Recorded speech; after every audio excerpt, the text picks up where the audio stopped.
Good morning. Good morning. It is Mindset Reset Monday, and we are closing off our conversation on grief. All right.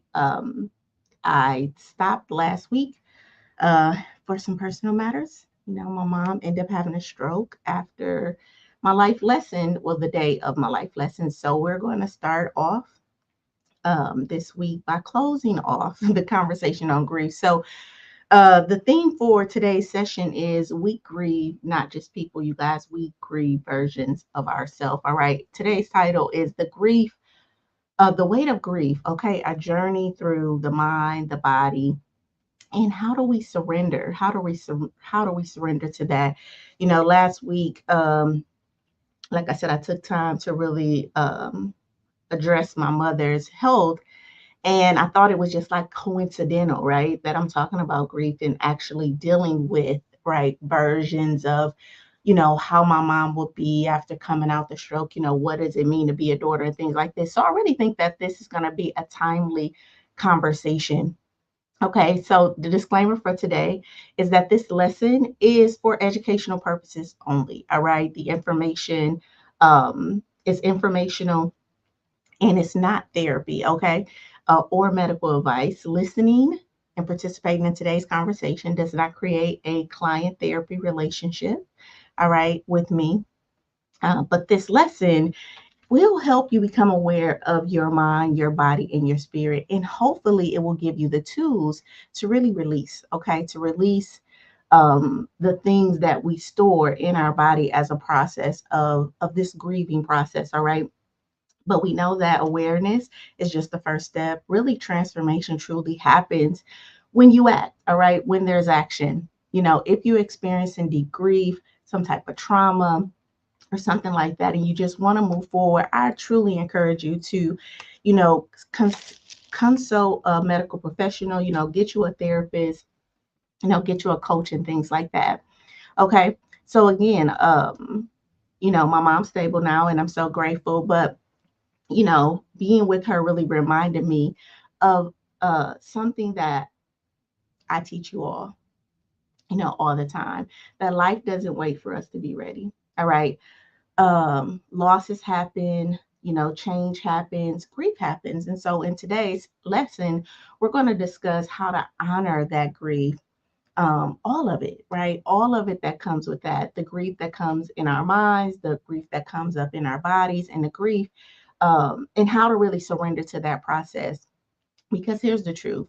Again, we don't just grieve people, we grieve versions of ourselves. So in today's life lesson, my goal is to talk about focus, which was Wednesday's lesson, energy and emotion, and then the surrender that I was going to add as a bonus on Friday. So we're talking about the weight of what could have been in our focus, the weight of our emotional backlog that's in our emotions, and then the weight of surrendering. All right, this is our mind, body, and spirit. All of these sessions are going to come today in one session, and tomorrow we're going to start the healing process. Right. So again, this series is the weight we carry, and we talked about the weight of our wrestle. We talked about the weight of our exhaustion.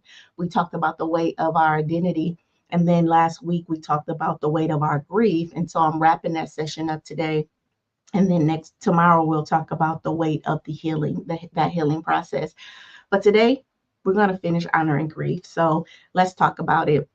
I want to welcome you back to Life Lessons with Dr. Sheila Little. Life Lessons is a part of Project Life, right? And Project Life is an initiative that I took on this year to really help you turn your awareness into alignment, to turn healing into a habit, and to, hopefully turn this theory into practice. Okay, so welcome back.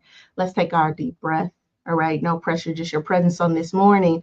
All right, so we're breathing in. It's safe to grieve. Okay, it is safe to grieve. And then we're going to release or exhale. I am ready for the release. Okay, I'm ready for the release. So drop a word in the chat. Let me know, how are you feeling on this morning, on this Mindset Reset Monday? It is raining outside. It's a fall day. It's getting cold out. It's daylight savings time. So it's darker in the morning. But how are you feeling this morning? I'm feeling grateful. My mom is stable. Me and my brothers have been very supportive in family. So I thank everybody for their prayers. I thank for the calls, for all of the support that you guys have provided. Definitely, it's just like one step at a time, right? One day at a time, one moment at a time. And so I'm grateful on this morning. How are you feeling this morning? All right, as we go into our body scan. All right, so let's get present in our bodies, feeling our feet on the floor. Okay, imagining that sun over our head just pouring down into our body, started at our feet on this morning. Okay, we've already done what we're supposed to do in our personal life. We're probably at work now, sitting at our desk. And let's just take a moment to get present, moving up our legs into our hips, breathing into our stomachs, where grief often sits the heaviest. All right. And feeling that sunlight, that kindness, that appreciation, that comfort really come up uh and and and hold our chest. All right. Our chest is where we carry a lot of unexpressed emotions. Okay. Letting that fill up in our shoulders, all right, where we carry a lot of the weight that we haven't been able to process. All right, softening our going down our arms. All right, activating our hands up our neck. All right, really comforting our throat chakra so we can be able to express, right, and talk about the things that we need to talk about as we grieve. All right, softening our jaw. All right, softening our ears and our eyes so we can see the opportunities, so we can see the answers to our questions on this morning. All right, activating our brain out the top of our head and really feeling covering our largest organ, which is our skin on this morning. All right, and so we're going to inhale again. I am safe to feel. It is safe to feel. All right, and then we're going to exhale. I'm ready. I'm ready to release. All right. All right, so let's talk about it. The weight of what could have been. I think that, there's a lot of conversations around the shoulda, coulda, wouldas. All right. So grief isn't just about the loss, right? It's about the future that you imagine that won't exist, right? That won't exist. And I think that we need to talk about this because you're not just mourning what was, right? You're mourning what should have been in your mind, right?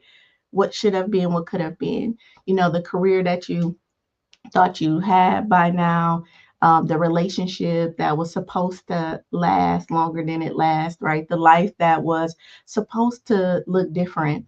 All right. And we carry that invisible emotion, whatever that is, if it's the shame, if it's the guilt, right? We carry that for timelines, for seasons, on seasons. And it's truly never yours, right? That unexpected grief, right? Um, it kind of got pushed up on you. So let me tell you a story about a client that I work with. She was 45 and single, successful in her career. But she was devastated. She was devastated. She came in to the Zoom call and she was like, Sheila, I thought I'd be married by now. All right. Not only did I think I would be married, I thought I would be married and have kids. All right. I did everything right. I dated, I put myself out there, and here I am alone. And I asked her, after some conversation, I came on this question: what have you gained by not married? What have you gained by not being married with kids by now? All right. And she looked at me real crazy, like, what do you mean? I've gained nothing. I've lost everything. Right. And as we unprocess that, I said, well, let me tell you what your life looks like right now. All right. And she started to listen. And I just kind of gave her back what she had given me over the months. Right.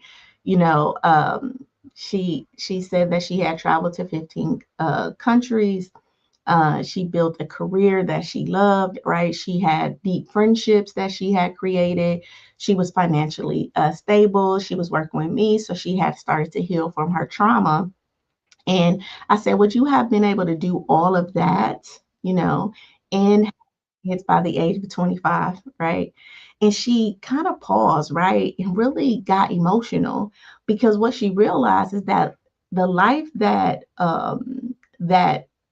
living this life that she had lived, right, created all of these things that she hadn't recognized, that she hadn't truly paid attention to.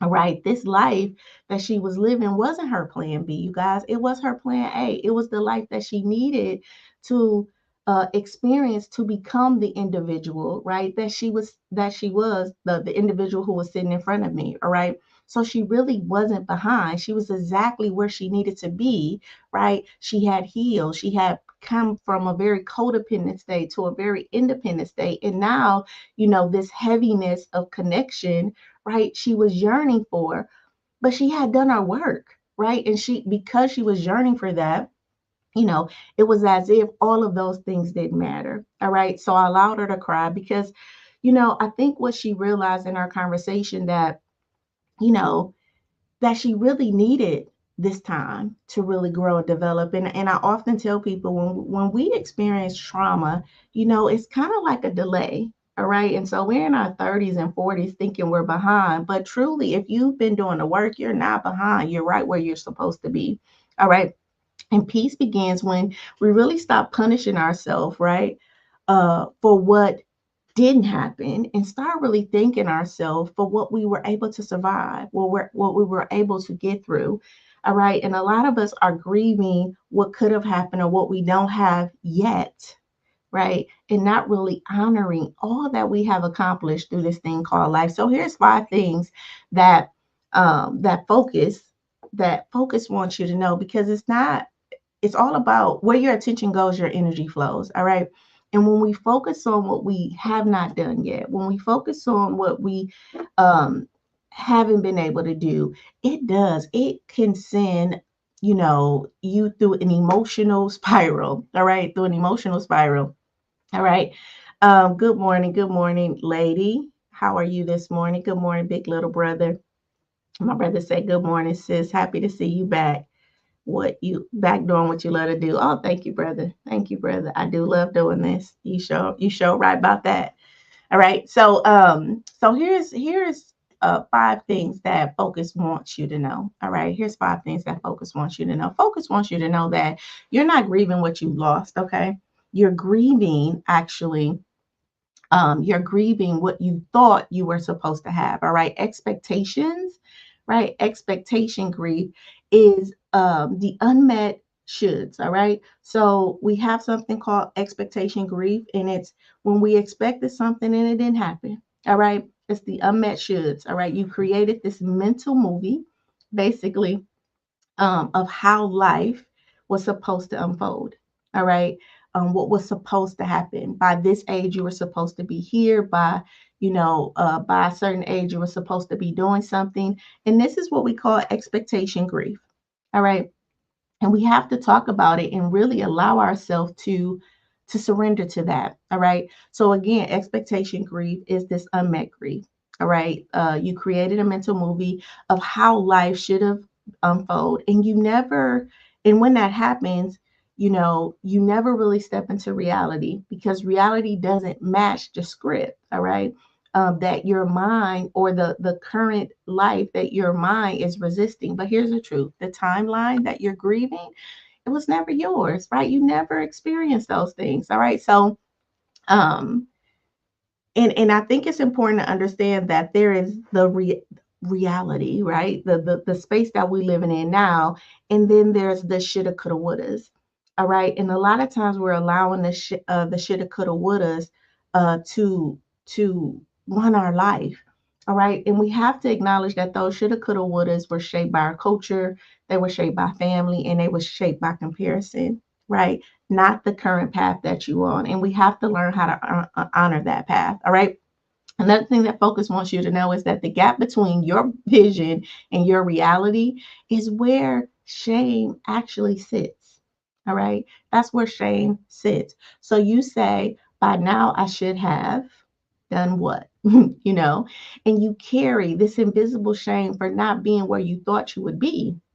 But that shame isn't about failure, you guys. It's about expectation. So truly, you're punishing yourself for timelines that never really were realistic, for where you came from, for what you had to heal, right? For the tools that you had. All right.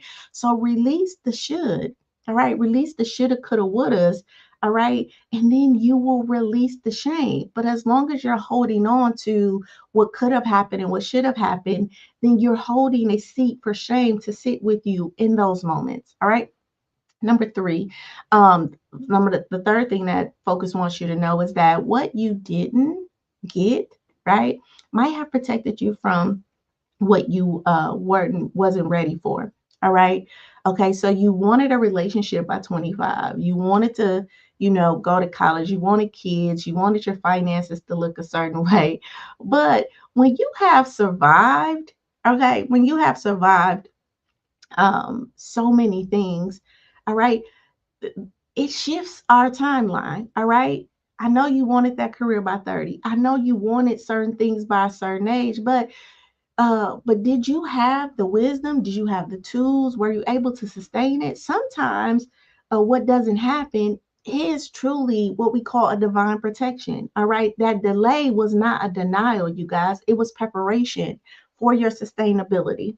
All right. In the thing that you want. All right. Number four, expectations, grief really keeps you stuck in what could have been instead of what is. All right. So as long as you are grieving what didn't happen, you guys, you can't fully see what is happening right before you. All right. Your mind is really stuck in regret, is ruminating on fixed beliefs or fixed narratives, right? And that can build resentment. All right. Resentment towards where you are, resentment towards the people around you. But when you release these timelines, what happens is you can fully see the gifts that are in front of you right now. All right. And I want you to know that when you're able to see those gifts that are in front of you right now, then you're able to do a what I call a radical shift to really start accepting the now and then start creating an opportunity for the future to look however you want it to look, right? And become the person that you need to be for that to happen. But if you're holding on to resentment and bitterness and ruminating on, oh, you're taking your energy and your focus and you're focusing on something that you really can't change. All right. And we can't change our past. All right. But what we can do is get present enough in the present so that we can create another future. And last but not least, gratitude doesn't erase grief, you guys. It reframes it. All right. You don't have to pretend at all that you're not disappointed. All right. This is not about pretending that you're not disappointed, but you can shift your focus from what you lost to what you gained. All right. What did you learn over these years? All right. Who have you become as a part of these experiences? All right. What were you able to survive? What were you able to survive? And when you thank yourself for all of these things that you were able to create, guess what? That grief gap, it starts to close. It starts to close. All right. So here's a personal testimony. I grieve timelines too. My best friend at the time, she worked at a bank, and people who know me know I did hair for a long time, and I ran into a lot of money. Right, I was able to make hundreds, sometimes $1,000 a day. Right, and it was just like they'd say fast money, uh, come in fast and leave fast. Well, I was just running through my money. Right. And so at about the age of, 29, 30, I just had like this around the time where, my life really started to shift. I had this heaviness, right? This real heaviness. Like I have spent all my money. I lost out on the opportunity. If I would have just bought properties, if I would have just saved more, if I would have done this and this and this, and it just sent me down a spiral. And my friend was working at a bank, Deidre, and we were talking at the time, and she told me about this man who was like 45 years old or maybe 50 or whatever, and how he was a millionaire now, right? And how he told her a story that he had started to kind of in his early 40s, he kind of started to save, shift his life around. And I think he was like in his middle 50s or something like that. And he was like a millionaire. And I got my hope back, right? And I got my hope back. But when I got my hope back, I realized how much time I had really exhausted living in that, and how much bitterness and how much resentment I had built by living on what I should have done in my 20s and in my teens with the resources that I had. You know, I thought I could have been further. I thought my career could have looked a lot different. I thought my family would have looked different. I thought my life should have been easier, right? But after years and years of carrying that invisible shame, you know what? I realized one day I wasn't grieving nothing that I had lost. I was grieving, you guys, the thought of what I was supposed to have, right? Because I hadn't lost anything. Over that time, I had gained an education, I had gained a family, 3 children, I had gained a home, I had collected so many friends. And when I started to shift, right, my focus from what didn't happen to what did happen and what I did have, everything changed. I realized that the delays taught me patience, right? That spending all that money made me more money conscious, right? So I went and got a coach to really talk about how to plan and things like that. I got a money coach, I got a allowance coach, right. So these detours really taught me how to be resilient, how to be grateful, right? And those disappointments really taught me more about discernment. All right. And what I realized up until today is that I'm not behind, that I'm being prepared for the next season of my life. All right. So here's your mirror moment. I want you to ask yourself, what expectation or dream are you still holding that's keeping you from seeing what's actually in front of you? All right. What expectation or dream are you still holding on to that's keeping you from seeing what's right in front of you? Okay. All right. So as you do that, let's talk about the emotions that we carry. All right, the emotions that we carry when we focus on what we should have had. So this emotional backlog, all right, which really is a form of energy.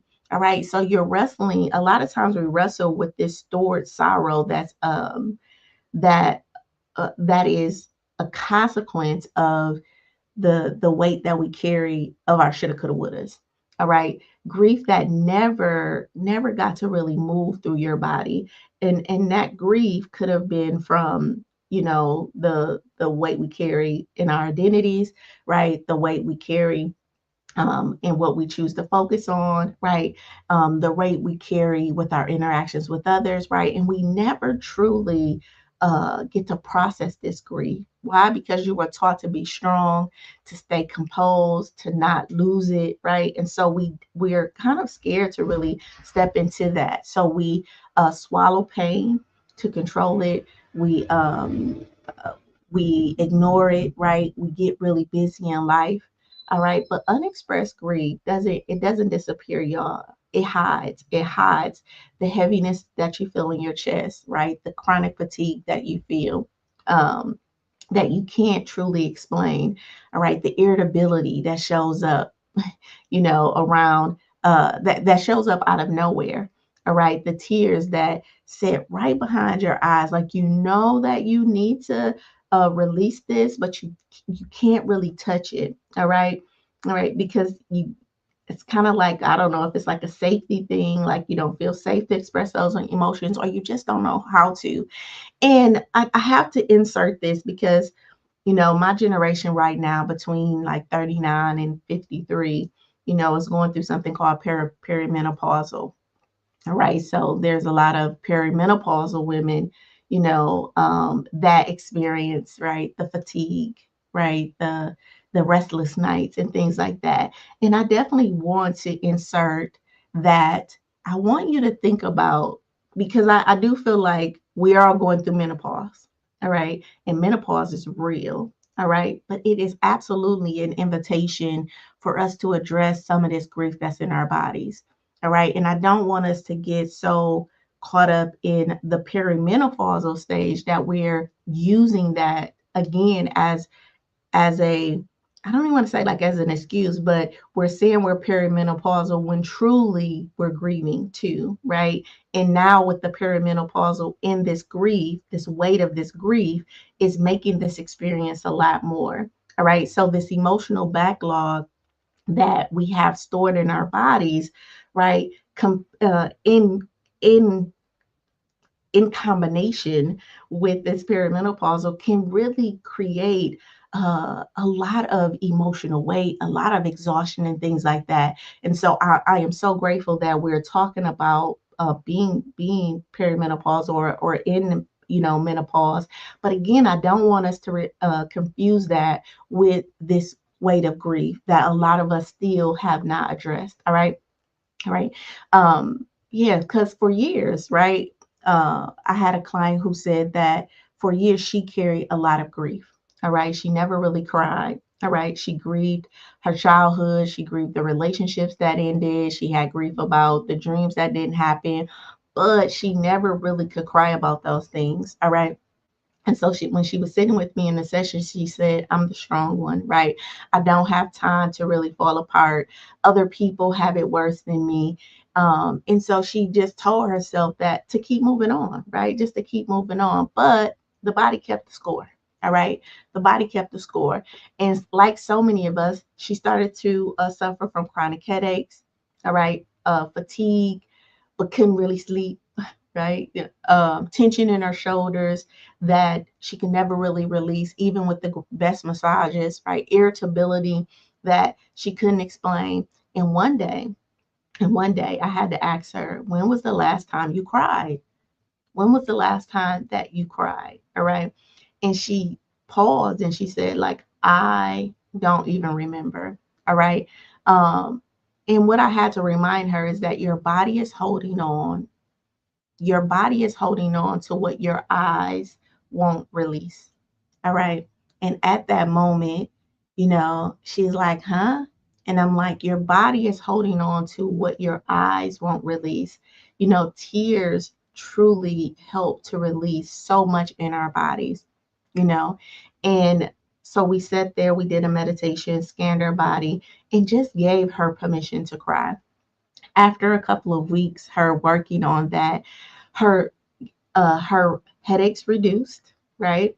Her fatigue lifted after a good cry. She was able to rest. And the tension, she didn't feel as much, you guys, because tears are not breakdowns. They're actually a form of our detox. They're how our bodies truly detox. All right. And so when you cry, you actually allow your nervous system, or you tell your nervous system that it's safe, right? It's safe to feel again. All right. So here's 5 things that your emotions, right, want you to know about this process of grief. All right. Unexpressed grief doesn't disappear, you guys. It hides in your body. All right. So when you don't let yourself feel, your body actually stores these emotions. All right. It logs it in your emotion, in your muscles, in your posture, in your patterns, that heaviness that you feel in your chest, the stored grief that you have in the pit of your stomach, the chronic fatigue, the unexpressed emotions. Your body is keeping the score. All right. And so many of our bodies is screaming at us and saying, hey, we got to get this weight off of us. And we are, ignoring it because we're scared. We're scared that we're going to implode. If I touch that, something is going to happen. All right. And I just want to give you a permission to, hey, let's start getting back into your body and moving that emotion.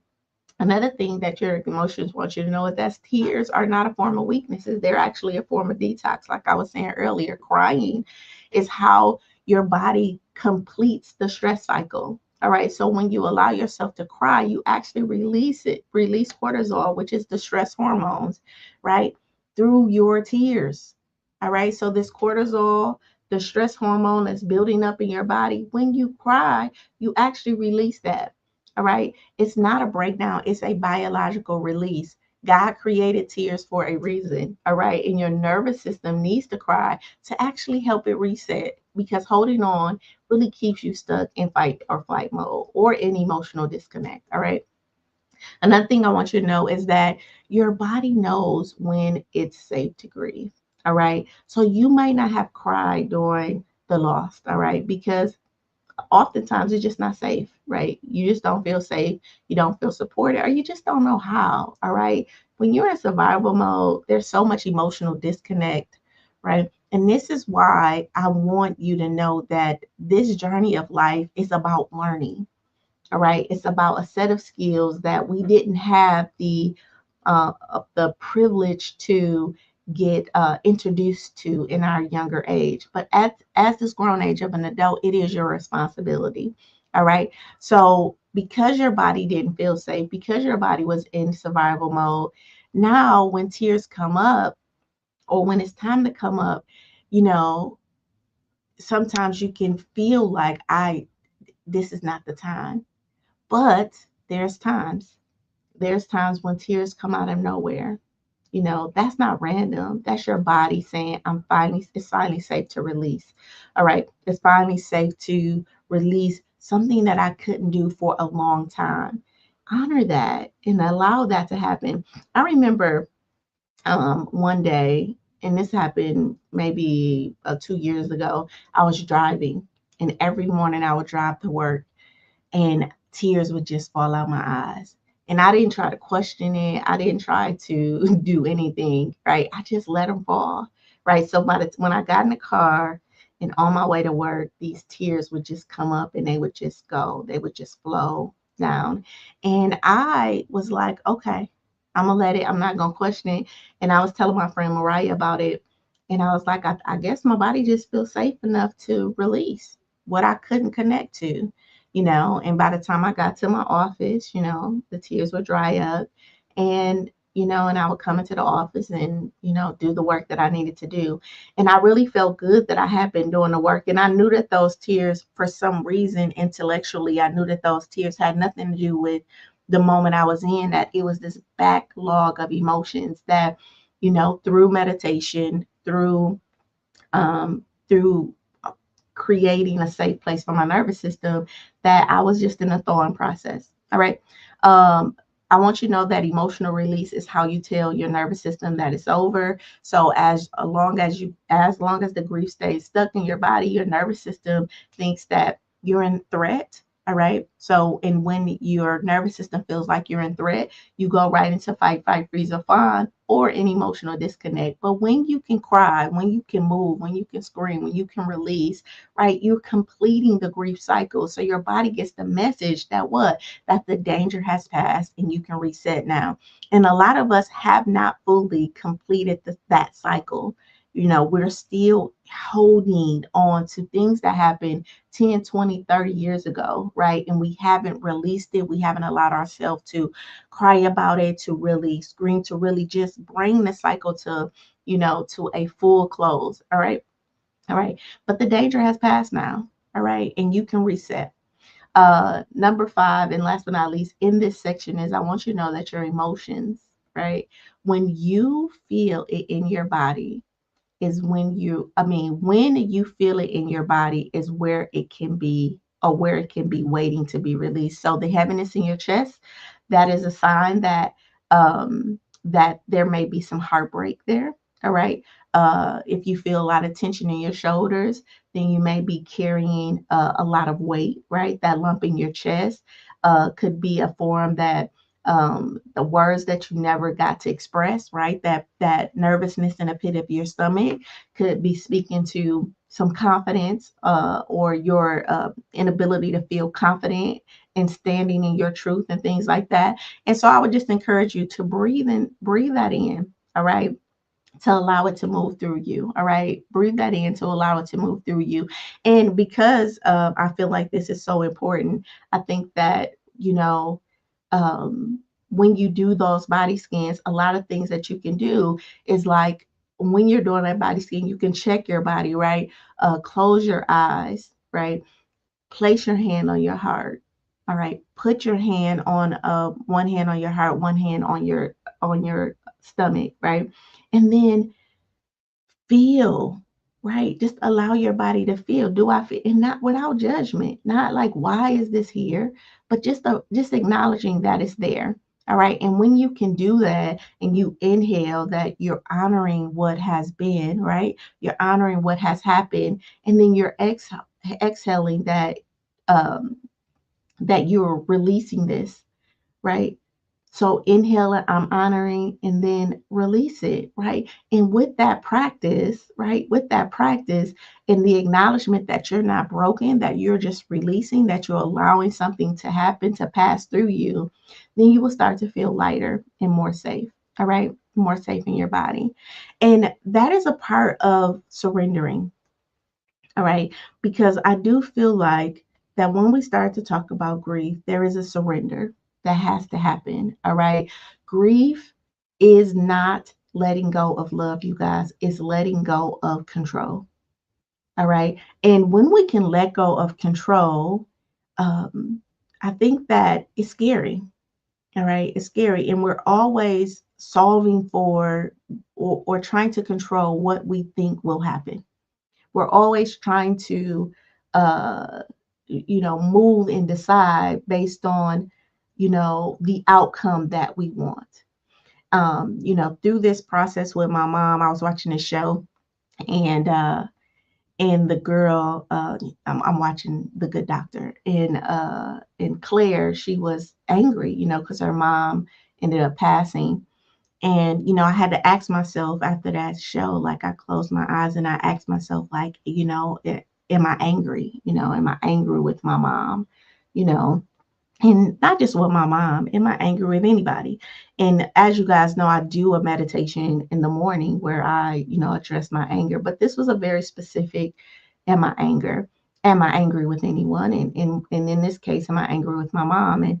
And as that as the clarity came up, what I realized was that for me, what came up was that like this anger was, in a sense, this selfishness, right? This selfishness that, maybe she didn't do what I wanted her to do, right? And then when I started to look down the line of anytime I felt anger, it was truly me trying to control a situation, control an individual. If it was my kids and I'm angry at them, if it was my mate at the time and I'm angry at them, if it was my parents being angry at them, it's truly at the root of that, right? Is they didn't do what I wanted them to do. They didn't do what I wanted them to do, because only if they would have done this, right, then this other thing could have happened. And in that moment, I realized to change the fruit, right, to change the fruit, I had to change the root, right? And so I had to surrender my control. All right. So I know you want reason, you want justice, you want a lot of times we want explanations. All right. Um, we want things to go. And a big part of that is just the coping mechanism, right? We don't want to feel the discomfort. We don't want to feel the dis-ease that comes with a lot of the choices that other people make, a lot of the things that happen in our life that we can't control. And so we're trying to solve for, a good emotion. I want to feel happy. I want to feel aligned. I want to feel blessed, right? But we know that it rains on the just and unjust. And because it rains on the just and unjust, and because we were created with all of these emotions, we can't avoid that. All right. And so sometimes, you know, um, you know, when we are grieving, okay, when we are grieving, um, a lot of times we're not grieving the way we're supposed to because we're trying to control. All right, we're trying to control. All right, so you're wrestling with the need to make sense of these losses. All right, and that's okay. That's okay.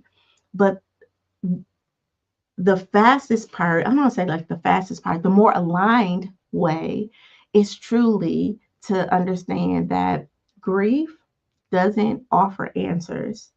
Okay, the grief process, it doesn't offer answers.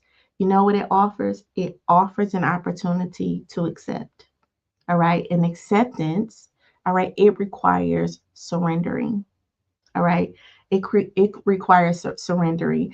And I want you to know that surrendering is not giving up. All right. All right. It's not giving up on anything. It is, it's allowing, it's saying that I don't understand why this happened. Okay. But I'm okay with not understanding. All right. I can't control how this ends, and I'm releasing the need to. All right. I can't rewrite the past, but I can imagine a different future. All right. Surrendering is trusting that everything that left made room for what's next. All right. It's about what didn't work out. It's about understanding that what didn't work out protected you from a lot of times from what you were not aligned with or what you were not ready for. All right. The grief that you're carrying, guess what? It isn't punishment.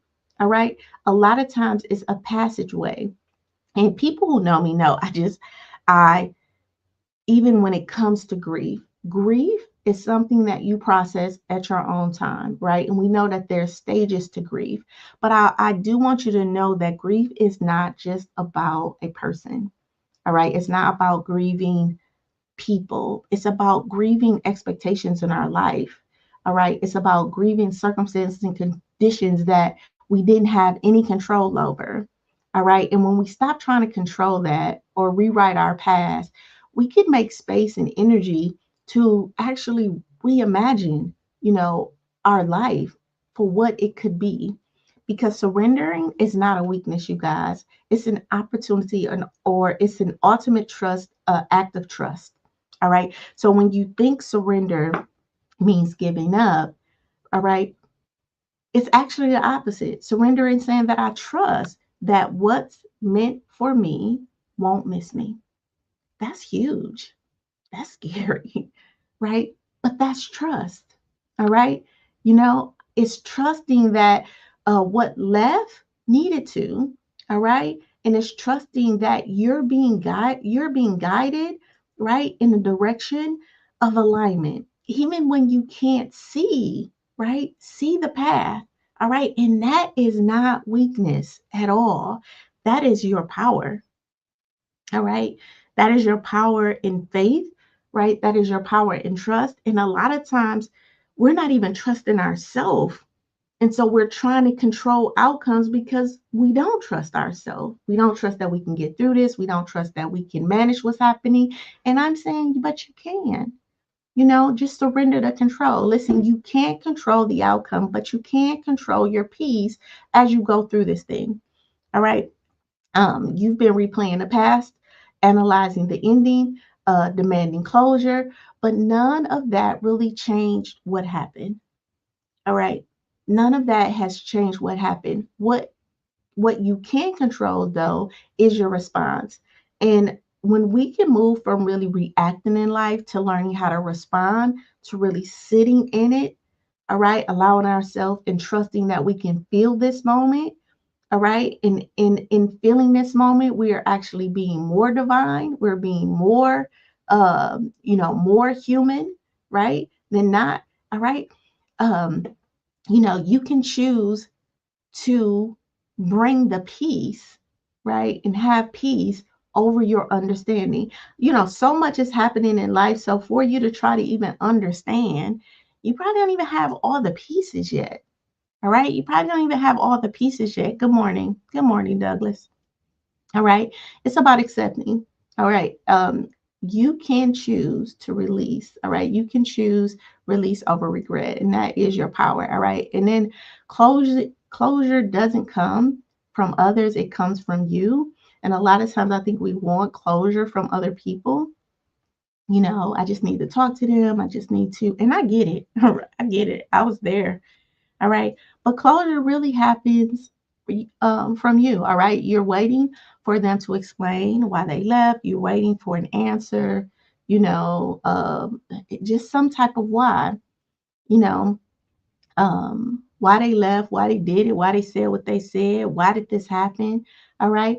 But they may never give that to you, or you may not never get those answers. All right. And even if you so happen to do get that answer, all right, it still won't feel like enough. All right. Closure isn't about what anyone can give you. It's truly something that you give yourself.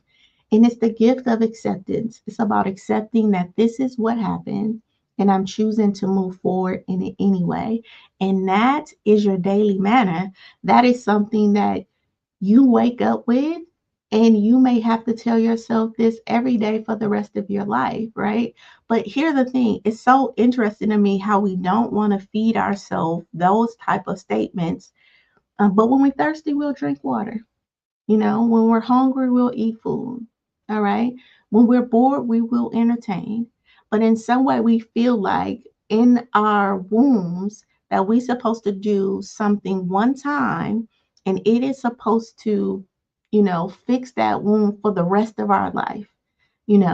That in a sense, waking up saying that this has happened and I'm choosing to move forward anyway, if that's what you need to say every day, that in some way is something off about you saying that. All right. But life is edible, right? And it gets digested and it moves through you.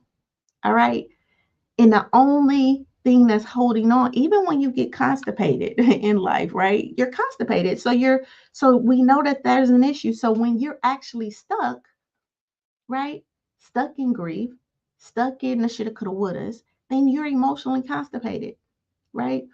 And so there has to be a process that you're using every day to allow things to move through you. So just telling yourself that this is what's happening, this has happened, and I'm choosing to move forward anyway.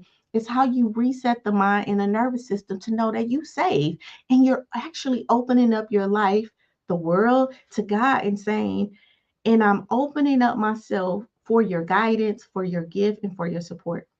All right. Surrendering doesn't mean that you stop caring, you guys. It means that you stop carrying. All right. So it doesn't mean that we stop caring. It means that we stop carrying. All right. So you can still love them and release them. All right. You can still honor what has happened and accept what isn't. Surrender doesn't erase love, it releases the weight of the grief. All right. You're not forgetting what happened, but you're freeing yourself to be able to move forward and use that situation as fertilizer, as a lesson in your life so that you can grow and evolve. All right. And sometimes, even the situations, circumstances, and people that we're grieving, they don't want you to grieve it. They don't want you to grieve. If it's a loved one, if it's somebody that you separated from, they've moved on. But a lot of times they don't even want you to grieve like that, you know? And so we're keeping ourselves stuck by not allowing ourselves to process things. And then the last thing I want you to know is that what you're holding on to might be the very thing that's holding you back. All right. So as long as you're keep clinging to the past, replaying it, resenting it, trying to fix it, trying to figure out what you could have done different, what you could have done better, how you could have moved, what you could have did, right?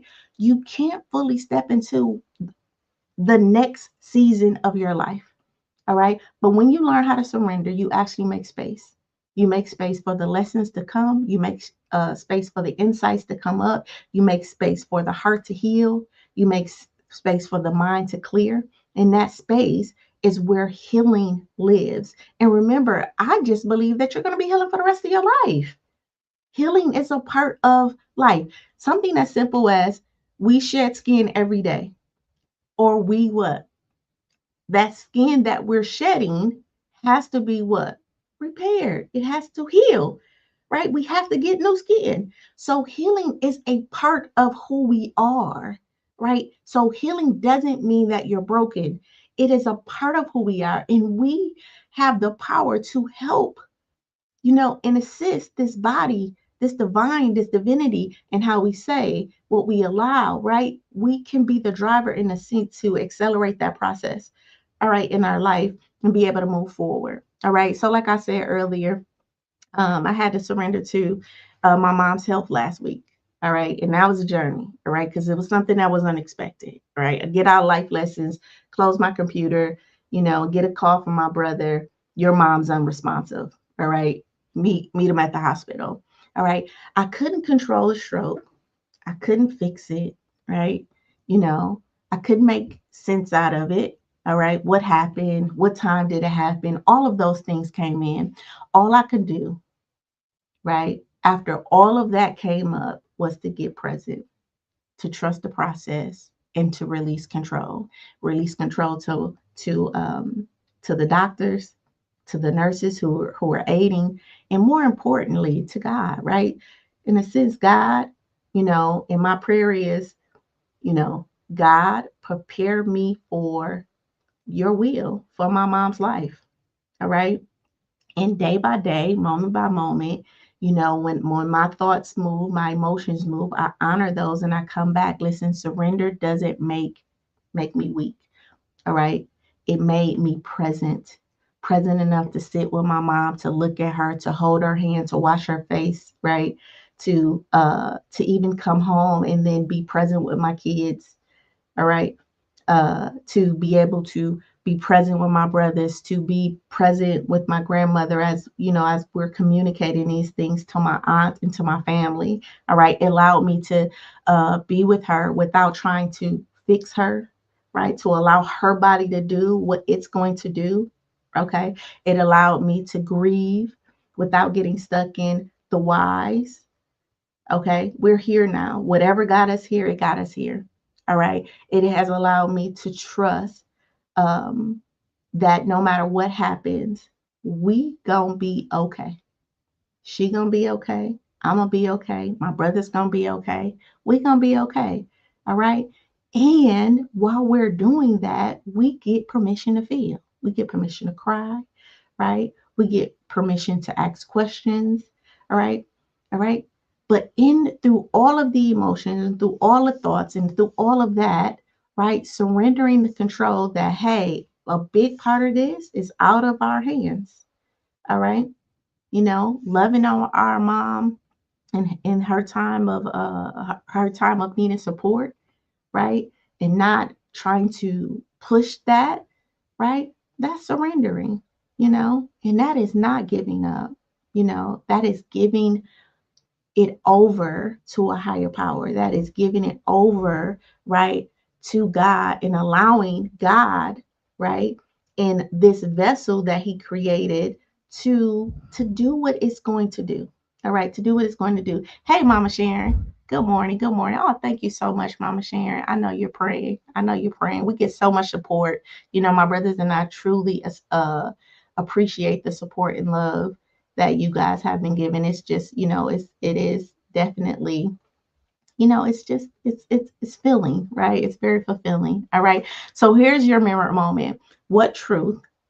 I want to ask you this. What truth do you need to accept so that your heart can rest? So that your heart can rest. Is it about that relationship that is over? And that's okay, right? Is it that you do your best at something, all right, and understanding that that was your best and that was enough, all right, or that you didn't know why something happened, all right, but not knowing at this point is okay. All right, I want you to breathe into that and let that set into your body as we go into our biblical wisdom on today. All right, as we go into our biblical wisdom. So, our biblical wisdom principle verse is, "Come to me, all ye who are weary and burdened, and I will give you rest." All right, take my yoke up on you and learn from me, for I am gentle and lowly in heart, and you will find rest for your souls. All right. That's Matthew 11:28 and 29. Come to me, all you who are weary and burdened. Notice it said weary and burdened. The God within you, that the higher self, the divine wisdom part of you, sees that you are tired, you guys. It sees the weight that you carry, right? It sees that you're tired of carrying the expectations in your mind. It sees that you are tired of holding on to these emotions in your body. And it sees that you are tired of trying to control outcomes, right? In your spirit. Okay. And it invites you to rest. All right. To not try harder, to not figure it out. All right. But just to rest. And neuroscience creates this connection. All right. When you surrender, when you release control, the brain's ventral vagal nervous system, right? The ventral vagal nervous system actually activates. And that's the part of the nervous system that creates safety, connection, and rest, you guys. So when you're trying to control everything, your brain is in the sympathetic nervous system, which is fight, flight, freeze, or fawn.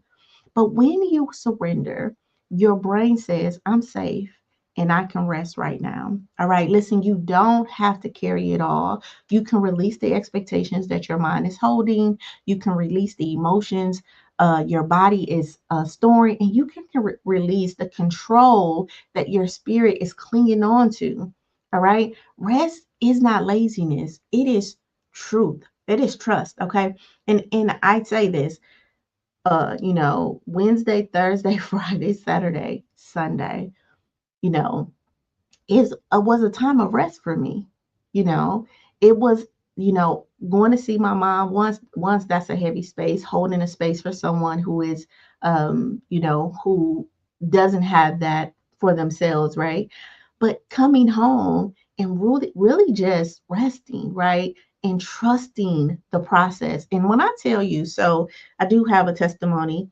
My mom went in on Tuesday, and so they said that she wouldn't talk. I think it was for, like, they said it would be a couple of weeks before they had a response from her. I could confirm that with my brother. Um, and but by the next day, my mom had lifted her arm, you know, and then the next day after that, she opened her eyes, and then the next day after that, she was talking. Now she has a feeding tube in her and things like that, and she is still very much in critical condition. She's in the NICU.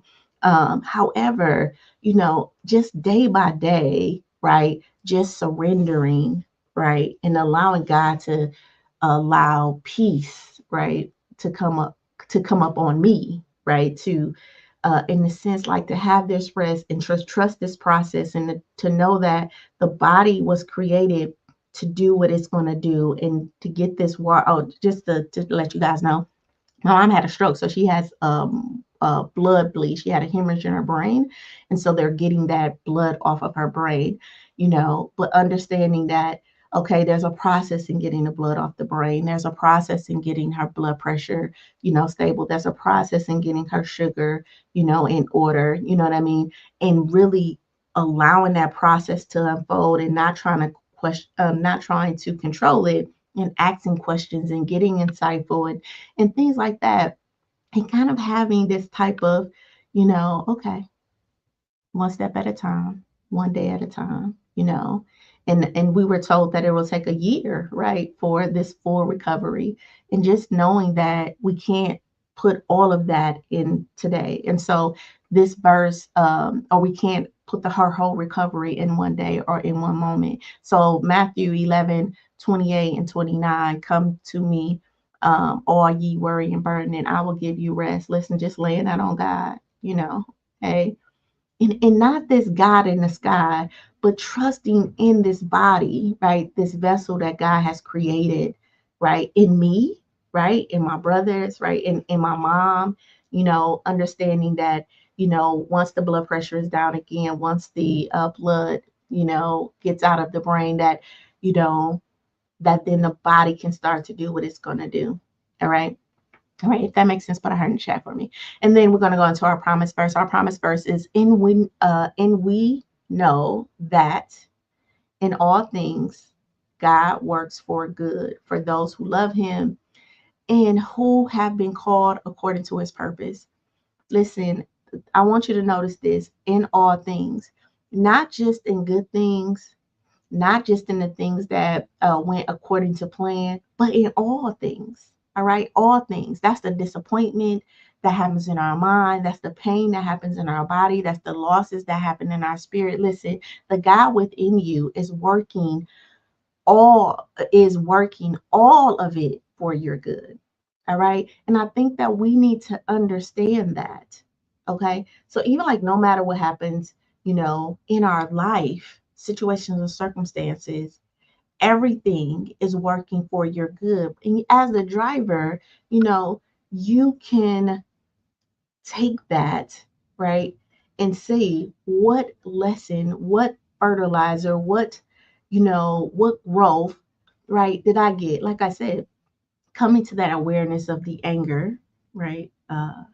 And to really, that anger was like very selfish, right? Like I talked about earlier, right? That was something that I definitely needed, right, after stepping back in resting.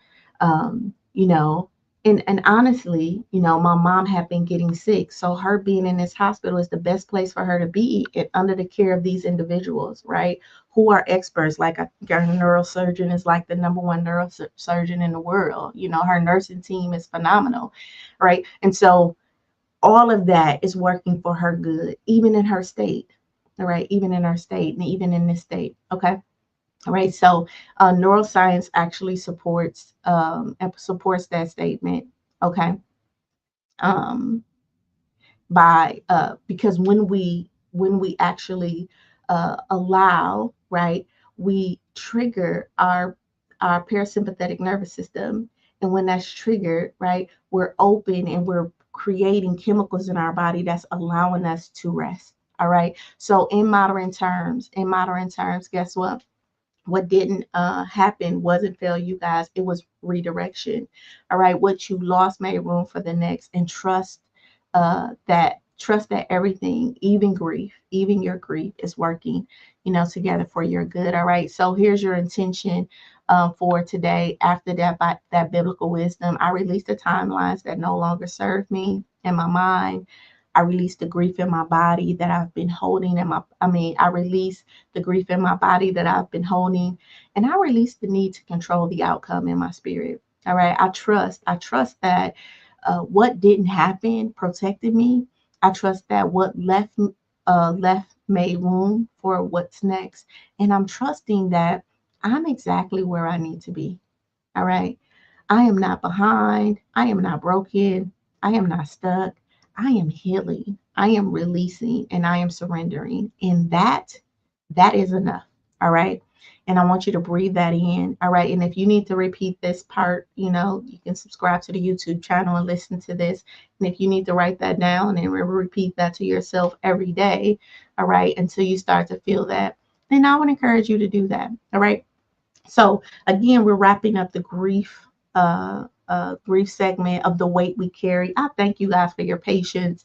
I thank you for being with us, your continued prayers, right, and being with us through this journey. And I do want to, before we start the healing series on tomorrow, I want to tell you how to integrate this into your life. So I want you to write down, I release the timeline that no longer serves me.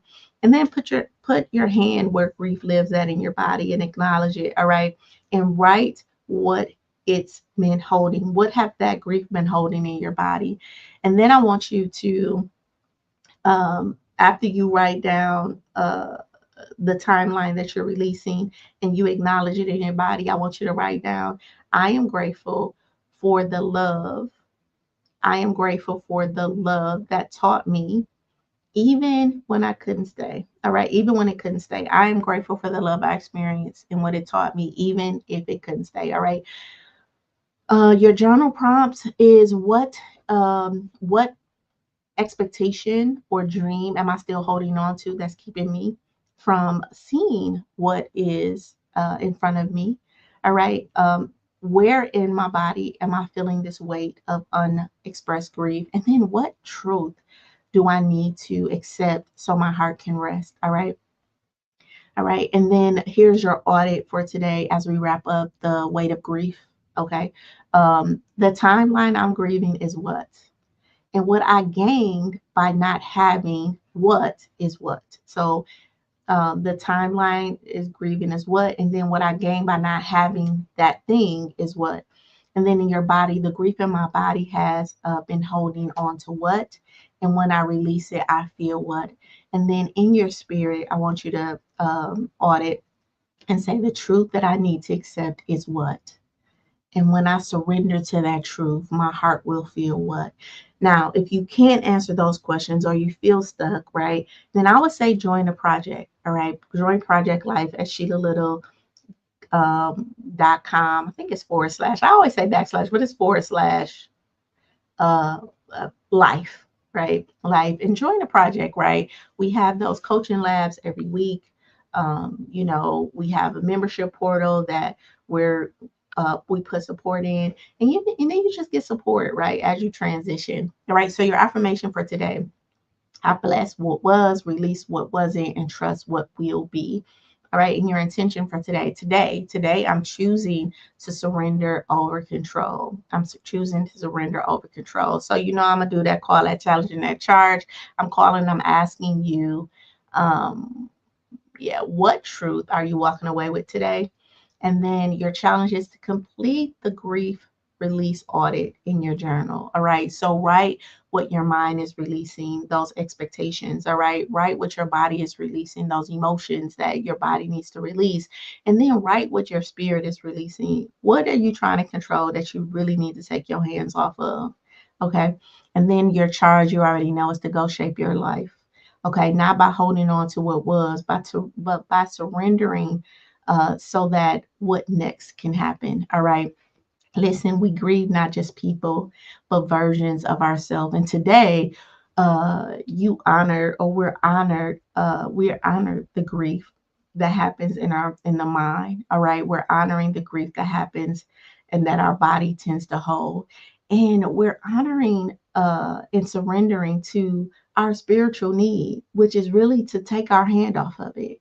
All right, divinity is so intelligent. All right. And we need to trust, right? We need to trust, and again, not the God in the sky. I'm saying let's trust the God in the sky. In trusting the God in the sky, we need to trust that He created this divine vessel, these 750 billion cells, right? This energy field. All right. And if you can't trust it, then maybe you're misaligned.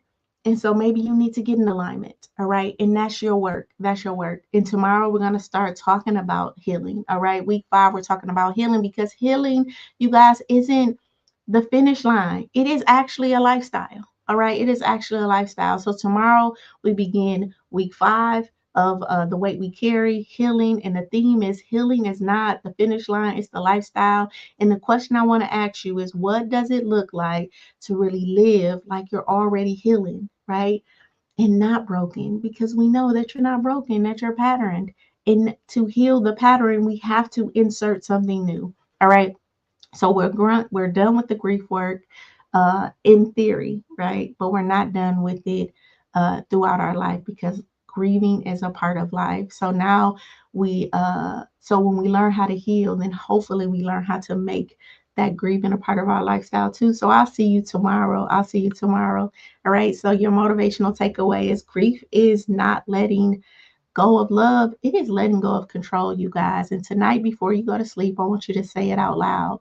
I bless what was, I release what wasn't, and I trust. I trust what will be. All right. That's not giving up, you guys. That's called grace, and we all have it. All right. And you, my friend, deserve to acknowledge the grace that God has already given you. So I see you tomorrow for healing, healing. Remember this. If you can shape it in your mind, you can have it in your life. Listen, I love you.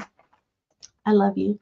But before I close, I do want to know if if today's session really resonated with you and you're walking away with insight. Please drop a fire in the chat. Okay, continue to pray for my family. I love you. I love you. I love you, and I will see you tomorrow for that life lesson. Till later.